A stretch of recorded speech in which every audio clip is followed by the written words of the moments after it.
ہر بچی اور بچے کا کوئی نہ کوئی خواب ضرور ہوتا ہے اور انسان اپنے دل میں سپنوں کا محل ضرور بناتا ہے۔ جہاں غربت کے سائے چھائے ہوں، وہاں ان بچوں کے نہ تو کوئی تمنا رہتی ہے اور نہ ہی ان کے خوابوں کی کوئی تعبیر رہتی ہے۔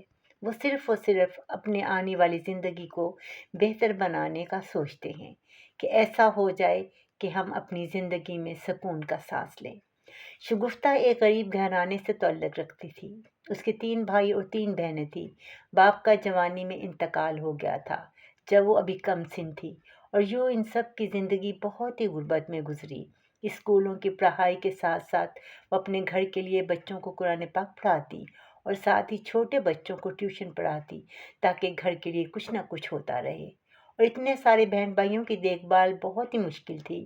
یہ سب سے بڑی تھی، اس لیے اسے سب گھر والوں کا خاص خیال رکھنا پڑتا تھا۔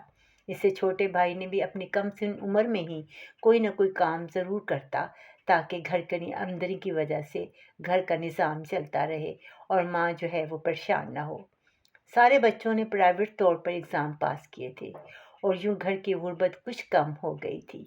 شگفتہ نے جب BA کا ایگزام پاس کیا تو اس کے لیے لاہور سے ایک پڑھے لکھے شخص کا رشتہ آیا۔ کسی دفتر میں آفیسر تھا۔ شکل و صورت بہت اچھی تھی اور شگفتہ بھی سب گھر والوں سے خوبصورت تھی۔ اس کے چہرے کی معصومیت نے ان کو دل کو مو لیا۔ انہوں نے اس رشتے کو جلدی ہی منظور کر لیا۔ آخر دونوں کی شادی ہو گئی۔ شادی کے 5 سال تک ان کا کوئی بچہ نہ ہوا۔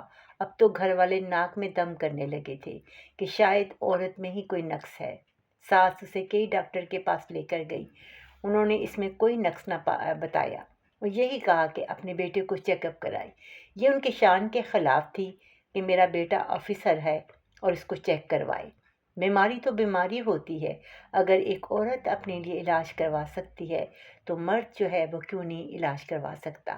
لیکن ماں نے یہ بات دوسروں سے چھپائی رکھی۔ جب تک زندگی تھی وہ زندگی کا نظام اسی طرح چلتا رہا اور وہ گھر کے کاموں میں مصروف ہو گئی۔ کچھ ہی دیر بعد ان کے گھر میں چمچگوئیاں ہونے لگی کہ ساس نے کہا کہ میں اپنی بھانجی کے ساتھ اس کی شادی کر دیتی ہوں۔ سفیر کو اپنے آپ پر بہت مان تھا اور اسی وجہ سے وہ بارہا یہ کہنے لگا کہ میں نے شادی کرنی ہے۔ اس کی آنکھوں میں یہ سن کر آنسو آ جاتے کہ میرے ساتھ ایسی کون سی ناانصافی کرتی ہے۔ کاش کہ میں پہلے ان کی نیت کو بھانپ لیتی اور کہیں اپنی شادی کر لیتی، مگر میں ہمیشہ یہ سوچتی رہی کہ مرد جو ہے میری عزت کرے گا، مجھ سے پیار کرے گا تو مجھے کسی اولاد کی کمی نہ ہوگی۔ مرد اپنی کمزوری کے باوجود خود کو نیچا نہیں کرتا، اس کی غیرت کا معاملہ ہو جاتا ہے، مگر عورت کا جب کوئی قصور بھی نہ ہو تو اسے بھانج پن بنا دیا جاتا ہے۔ اور یوں شگفتہ پر ہی بھانج پن کا لیبل لگا دیا گیا تھا۔ جب شادی کی ڈیٹ فکس ہوئی، اس کی حالت بہت نازک ہو چکی تھی۔ اسے یہ احساس ہو گیا تھا کہ آج میری زندگی کا ایک آخری دن ہے جو میرے اپنے میاں کے ساتھ گزرنا ہے۔ دلہن لائے گی، بڑے اتفاق کے ساتھ بہت ہی شادی کا ایک ہنگامہ برپا کیا گیا اور وہ اپنی آنکھوں میں ایسے اس کی آنکھوں سے بھڑکا برسی جیسے ندیوں میں پانی بھرائے۔ میاں کی بے رخی اس کے دل کو مارتی گئی۔ اس کو خود احساس ہونے لگا تھا کہ عورت کا کوئی گھر نہیں، یہ عورت کا کوئی مقام نہیں۔